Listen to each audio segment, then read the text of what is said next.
ক্যাম্বেলও তো আছে না? আচ্ছা, ক্যাম্বেলের ডিম আর এই যে আপনার বেইজিং হাঁসের ডিম কিভাবে চিনেন? চিনবেন কিভাবে এক জায়গায় যখন ডিম পড়ে?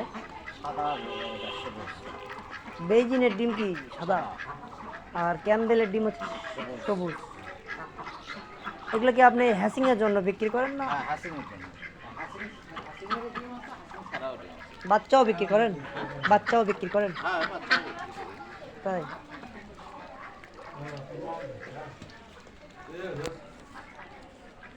আপনার ফোন নাম্বার নিয়ে দেবো কি? হ্যাঁ, আপনি বিক্রি হবে, বাচ্চাও বিক্রি হবে, আপনার ডিমও বিক্রি হবে। একটু এখানে আসেন, তারপর পুরো একটা প্রতিবেদন সময় নিয়ে আমি করবো।